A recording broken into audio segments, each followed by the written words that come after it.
la Vierge en transparence qui offre son enfant. Il a les bras ouverts pour nous recevoir. En dessous, vous avez un grabataire. Vous avez un affligé qui offre ses béquilles. Si vous entrez dans le magasin, vous verrez il y a des béquilles qui ont été offertes par des gens qui ont été guéris. Ce sont des exotos.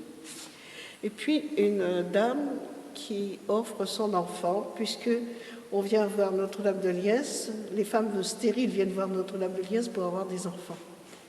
Alors un jour, il y avait un pèlerinage de Polonais, et puis l'évêque polonais m'a dit qu'une de ses compatriotes étant stérile, elle avait demandé la grâce de la maternité. Et comme elle a été exaucée, elle est venue 70 fois en pèlerinage à Liesse. C'est un beau témoignage de reconnaissance. Hein, voilà. Tout en haut à gauche, eh bien, vous avez tout en haut, c'est Jean-Baptiste de la Salle. Jean-Baptiste de la Salle qui est venu de Reims à pied avec une douzaine de frères, le 26 mai 1684, pour mettre les frères des écoles chrétiennes sous la protection de Notre-Dame de Liesse. Les frères des écoles chrétiennes ont toujours une grande dévotion à Notre-Dame de Liesse. Moi, j'ai vu des frères anglais venir renouveler leurs vœux ici, à Notre-Dame de Liesse. À côté, vous avez le Père Mabillon. Le Père Mabillon, qui était un bénédictin très savant, qui est né à Saint-Pierremont, dans les Ardennes, et qui a écrit des livres très importants sur la diplomatie. À côté du Père Mabillon, vous avez une dame qui a une coiffe. C'est Barbe Avrillot. Barbe Avrillot, qui a été consacrée à la Sainte Vierge à sa naissance, et elle est devenue la Belle Acarie. Et en 1604, elle a introduit en France l'ordre des Carmélites, qui venait d'être réformé par Sainte Thérèse d'Avila en Espagne. Donc c'est Madame Acarie, qui est enterrée au Carmel de Pontoise. En dessous, vous voyez, il y a des personnages qui ont des chapeaux pointus blancs. Alors là, on est pendant les guerres de religion. Antoine de Croix, le seigneur de Montcornet, était devenu calviniste et il a organisé une expédition avec ses troupes. Il est venu à Liesse, il a mis le feu à la toiture, il a cassé toutes les statues. Le roi de l'époque, Henri III, a institué l'ordre des pénitents blancs. Alors, c'est qui s'en allaient deux par deux pour demander pardon des déprédations qui avaient été faites par les réformés dans les églises, dans les édifices religieux. Donc, ce sont les pénitents blancs. En dessous, vous avez des religieuses. En dessous encore, vous avez un évêque, vous voyez, avec sa crosse. Et puis, un prêtre à gauche, en bas à gauche, et la fleur de lys sur fond rouge. C'était le blason de la ville de Soissons avant la Révolution.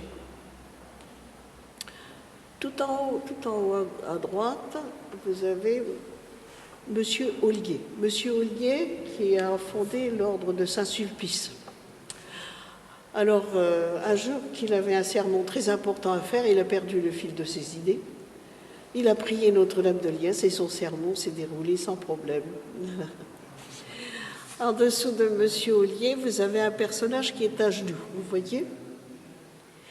Et alors, il a l'air assez farouche, c'est Pierre de Kergolay. Pierre de Kergolay est né à Sainte-Anne-d'Auray. Et comme son père était magistrat, il en profitait pour faire tout ce qui était défendu.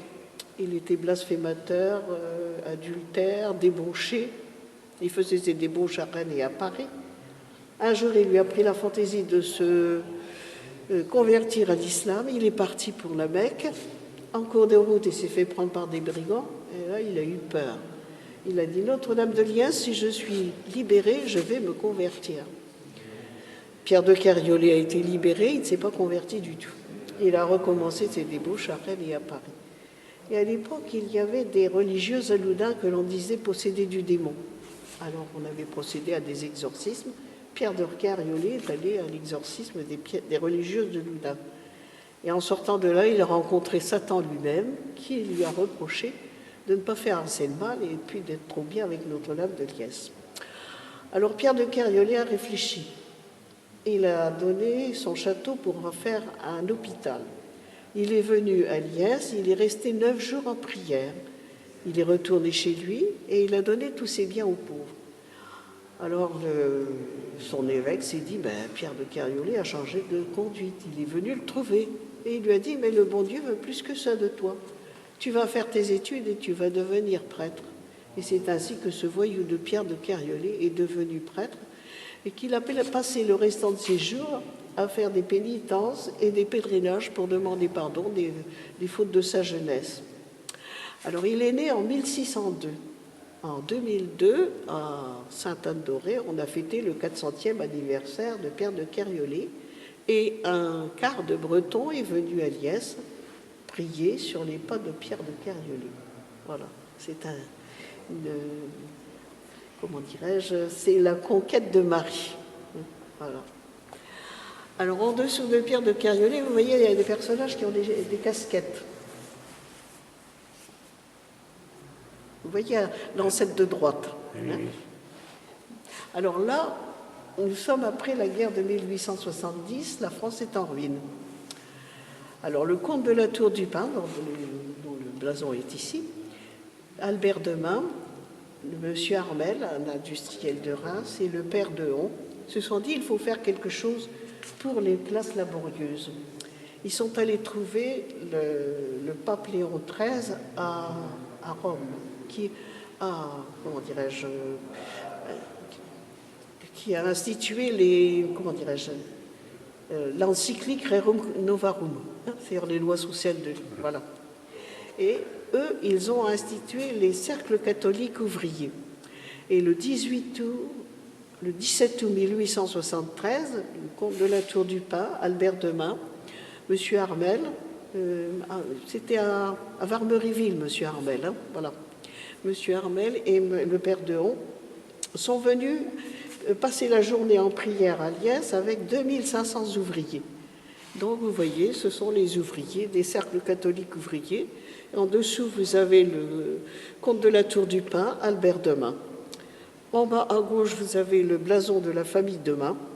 Au centre, vous avez le blason de la ville de Reims avec les feuilles de laurier. Et à droite, le blason de la ville de Paris, Fluctuat Tecmergitur. Alors un jour, j'étais dans une session et il y avait un prêtre, un moine de Saint-Norbert, Prémontré. Alors, et il s'appelait Régis Armel. Alors, je lui ai demandé s'il était de la famille de M. Armel. Il est son arrière-petit-fils. C'est très curieux comme on a comme ça des choses qui vous conduisent les uns. Oui. Alors, il est à l'heure actuelle, il est à Conques. Voilà. Si vous avez des